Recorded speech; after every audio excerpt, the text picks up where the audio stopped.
اللہ تعالیٰ نے فرمایا وَعَلَى الثَّلَاثَةِ الَّذِينَ خُلِّفُوا، وہ تین لوگ جن کے معاملے کو مؤخر کیا گیا اور ملتوی کیا گیا۔ دراصل یہ تین صحابہ جن میں کعب بن مالک رضی اللہ عنہ اور دو ان کے اور ساتھی تھے جو جنگ تبوک سے پیچھے رہ گئے تھے اور جنگ تبوک میں شریک نہیں ہو سکے تھے۔ رسول اللہ صلی اللہ علیہ وسلم نے ایک اعلان عام جاری کر دیا اللہ کے حکم سے کہ ان تینوں سے کوئی بات نہیں کرے گا حتیٰ کہ ان کی بیویاں ان سے جدا ہو جائیں، اور اگر اللہ نے ان کی توبہ قبول کر لی تو پھر ان کا معاملہ بحال ہوگا، بیویاں واپس آئیں گی۔ فرمایا کہ ان اللہ هو التواب الرحیم، بے شک اللہ تعالیٰ ہی تواب ہے اور رحیم ہے۔ تواب کے دو معنی ہیں جو اس آیت کے مضمون سے بھی سامنے آ رہے ہیں۔ ایک ہے توبہ کی توفیق دینے والا گناہ گاروں کو، کیا اس کی رحمت اور محبت ہے۔ گناہ گار تو دھتکارے جاتے ہیں، گناہ گار تو راندھے جاتے ہیں، مسترد کیے جاتے ہیں، مگر اللہ رب العزت اس کی شان بے نیازی، اس کی شفقت اور محبت اور پیار اپنے بندوں سے، وہ تواب ہے۔ اور تواب کا ایک معنی یہ کہ وہ گناہ گاروں کو توبہ کی توفیق دیتا ہے، اور دوسرا معنی یہ ہے کہ جب وہ توبہ کرتے ہیں تو اللہ قبول کر لیتا ہے۔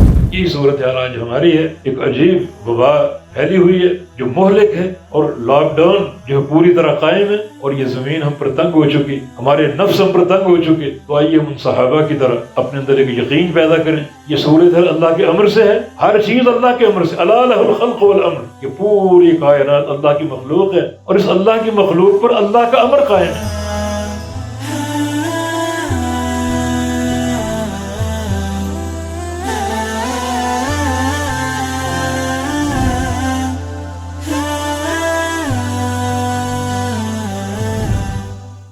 الحمد للہ رب العالمین والعاقبۃ للمتقین ولا عدوان الا علی الظالمین والصلاة والسلام علی اشرف الانبیاء والمرسلین نبینا محمد وعلی آلہ وصحبہ واہل طاعتہ اجمعین۔ معزز سامعین حضرات، سورہ توبہ کی تلاوت کے دوران ایک آیت کریمہ سے گزر ہوا، اور یہ آیت مبارکہ اس صورتحال پر پوری طرح منطبق ہو رہی ہے جس کا ہمیں سامنا ہے۔ جو پریشانی کے دن رات گزر رہے ہیں اور ہم گھروں میں تقریباً محبوس ہو چکے ہیں، اور ایک وبا کا اندیشہ لوگوں کے ذہنوں پر پوری طرح چھایا ہوا ہے، یہ آیت کریمہ اسی صورتحال کی نشاندہی کرتی ہے اور ایک علاج بھی فراہم کرتی ہے۔ کیونکہ ہماری گفتگو کئی نشستوں سے توبہ اور استغفار کے موضوع پر چل رہی ہے،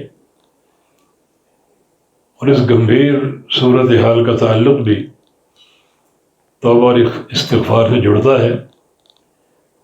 تو آئیے اس آیت کریمہ کا ہم مطالعہ کرتے ہیں۔ اللہ تعالیٰ نے فرمایا وَعَلَى الثَّلَاثَةِ الَّذِينَ خُلِّفُوا، وہ تین لوگ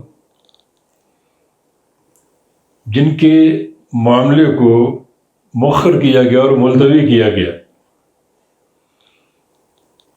دراصل یہ تین صحابہ جن میں کعب بن مالک رضی اللہ عنہ اور دو ان کے اور ساتھی تھے جو جنگ تبوک سے پیچھے رہ گئے تھے اور جنگ تبوک میں شریک نہیں ہو سکے تھے۔ یہ نبی علیہ السلام کا آخری غزوہ تھا، اس وقت آپ کی عمر بھی تقریباً 61 اور 62 سال کے درمیان تھی، اور کافی دور دراز کے علاقے کا سفر تھا، شام کا علاقہ، اور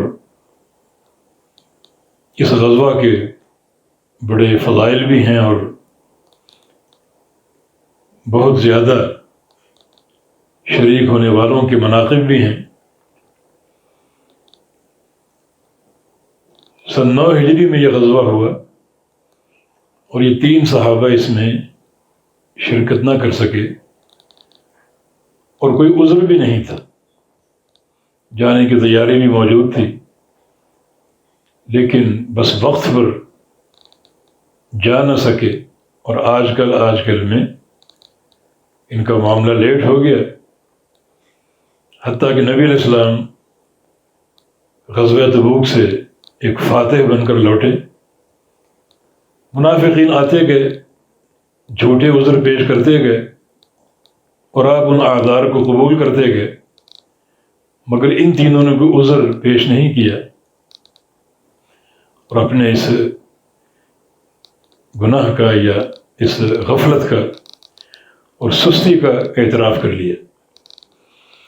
تو خلفو سے مراد جن کے معاملے کو مؤخر کیا گیا، یعنی توبہ کے معاملے کو، کیونکہ رسول اللہ صلی اللہ علیہ وسلم نے ایک اعلان عام جاری کر دیا اللہ کے حکم سے کہ ان تینوں سے کوئی بات نہیں کرے گا،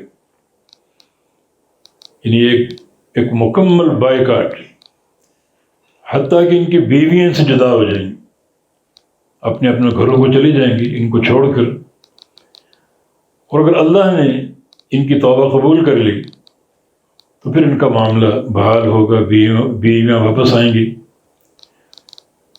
تو یہ ہے ان کا معاملہ جو ملتوی کیا گیا۔ اور جب معاملہ ملتوی کر دیا گیا تو کیفیت کیا تھی؟ حتیٰ اذا ضاقت علیہم الارض بما رحبت، حتیٰ کہ زمین ان پر تنگ ہو گئی اپنی کشادگی کے باوجود۔ یہ صورتحال ہماری بھی ہے، یہ زمین اپنی وسعتوں کے باوجود تنگ ہو چکی، زمین پھیلی ہوئی ہے، شہروں کے شہر آباد ہیں، ملکوں کے ملک آباد ہیں، اور ہم جاتے رہتے ہیں، لیکن اب صورتحال یہ ہے کہ کہیں جانے کا امکان نہیں ہے اور بالکل محبوس ہو چکے، اور یہ زمین اپنی وسعت کے باوجود تنگ ہو چکی۔ جو کیفیت اس وقت ان 3 صحابہ کی تھی وہ کیفیت ہماری ہے، ان سے کوئی بات نہیں کرتا تھا، کوئی کلام نہیں کرتا تھا، بالکل تنہا، ادھر ادھر آ جا رہے ہیں، اور ایک عجیب ایک غم اور افسوس کی کیفیت ان پر طاری تھی۔ اور آج معاملہ کچھ ایسا ہی ہے کہ ہم پر بھی زمین اپنی تمام تر وسعت کے باوجود تنگ ہو چکی، اور فرمایا کہ وضاقت علیہم انفسہم، اور ان کے نفس بھی ان پر تنگ ہو گئے، جیسے ہم پر ہو چکے۔ نفس کی تنگی سے مراد مختلف پریشانیاں، اندیشے، طرح طرح کی سوچیں، کیا بنے گا اور کیا نہیں بنے گا۔ یہ نفوس کی تنگی، پریشانیاں لاحق ہیں، خطرات کا سامنا ہے، ایک دوسرے سے ملاقات کرنے سے گھبراتے ہیں، اور ایک عجیب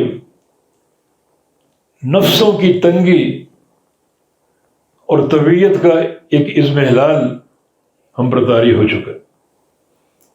تو جو اس وقت کیفیت ان 3 صحابہ کی تھی وہ کیفیت بعینی ہم پر طاری اور قائم۔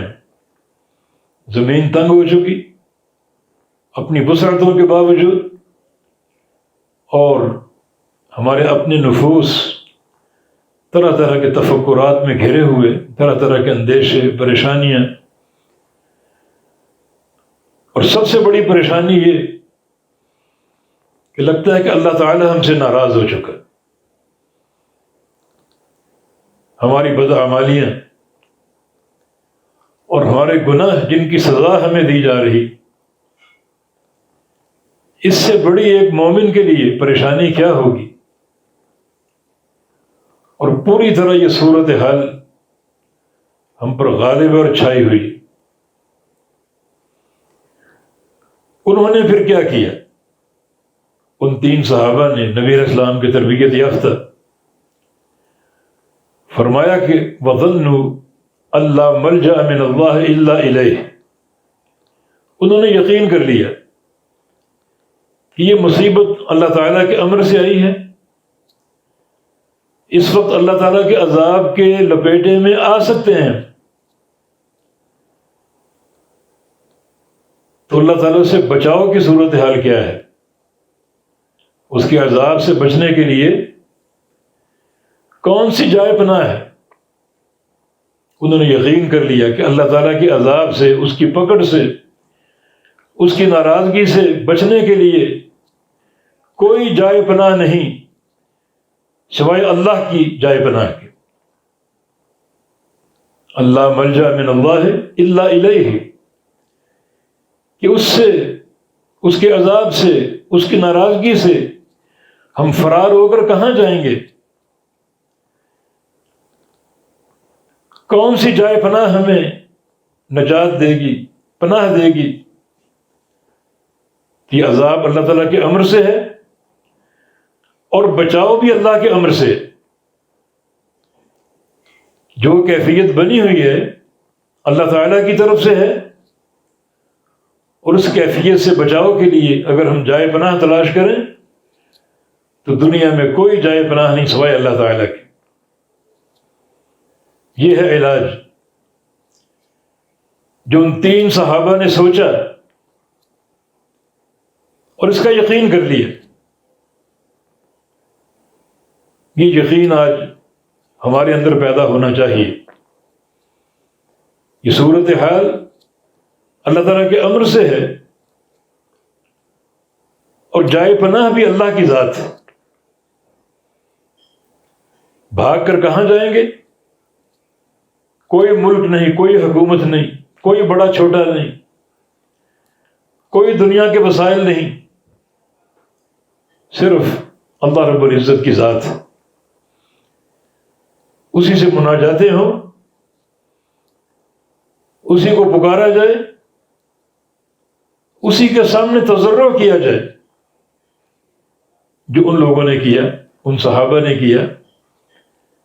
یقین کر لیا کہ اللہ رب العزت ہی اس تکلیف دہ صورتحال سے نکال سکتا ہے، اور اس سے بچاؤ کے لیے اسی کا سہارا چاہیے، اسی کی جائے پناہ چاہیے، اس کے عذاب سے نکلنے کے لیے اسی کی جائے پناہ چاہیے۔ یہ انہوں نے یقین کر لیا۔ اللہ تعالیٰ جو ہر ظاہر و باطن کو جانتا ہے، انہوں نے ان کے یقین کی سچائی کو جان لیا۔ اللہ تعالیٰ نے ان کے یقین کے صدق کو، یقین کی سچائی کو جان لیا کہ یہ اوپر اوپر سے باتیں نہیں ہیں، بلکہ یہ یقین ان کے دل کی گہرائی میں شامل ہے۔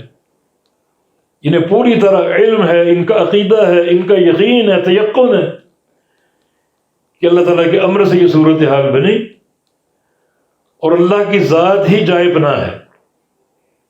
اس سے بچاؤ حاصل کرنے کے لیے اسی ذات کا سہارا چاہیے، اور وہی جائے پناہ مہیا کرے گا۔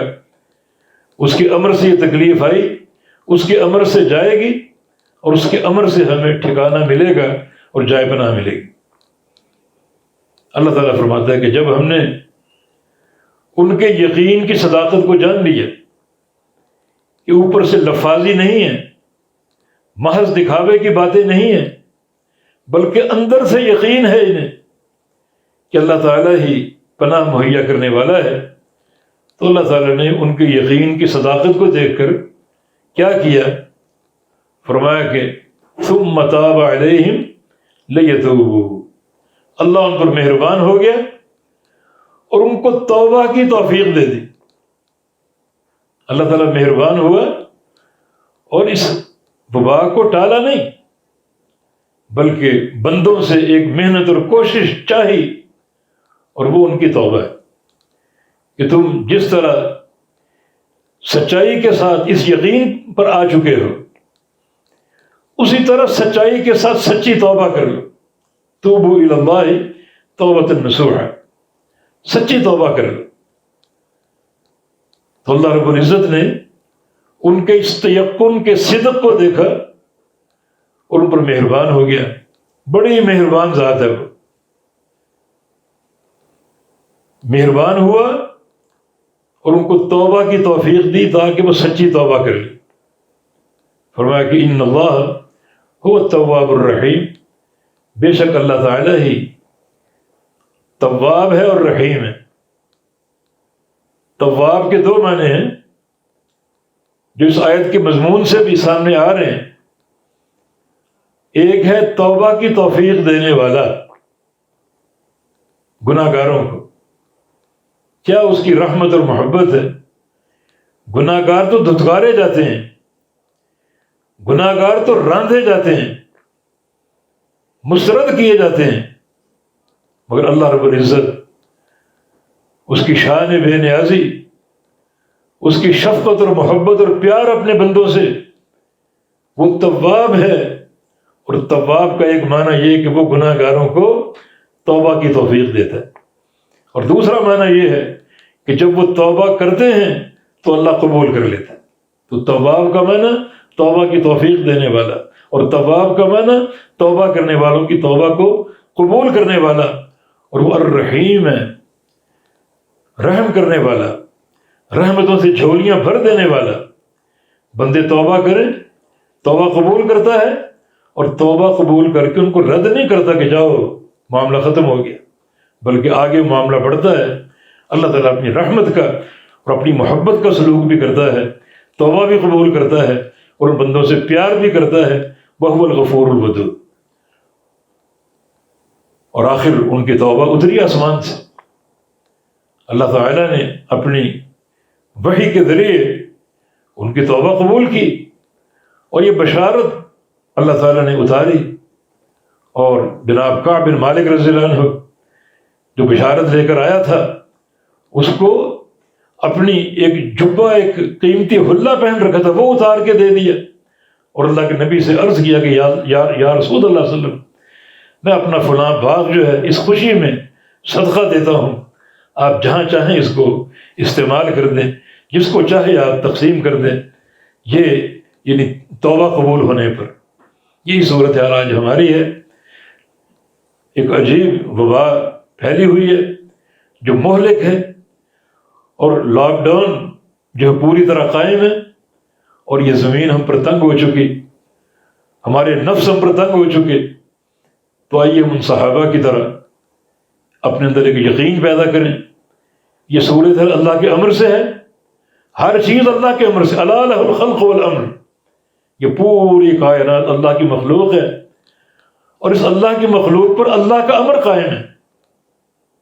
اور اللہ تعالیٰ کا جب امر آ جاتا ہے، وہ خوشی کا ہو یا غمی کا ہو، تو اللہ کا امر ہوتا ہے وہ، اور غمی کا امر ہو تو ہمیں یہ عقیدہ اپنے اندر پیدا کرنا چاہیے، اور یہ یقین کے ساتھ کہ اس مشکل صورتحال سے نکالنے والا بھی اللہ تعالیٰ ہے، اور جائے پناہ بھی اللہ رب العزت کے پاس، کسی اور کے پاس نہیں۔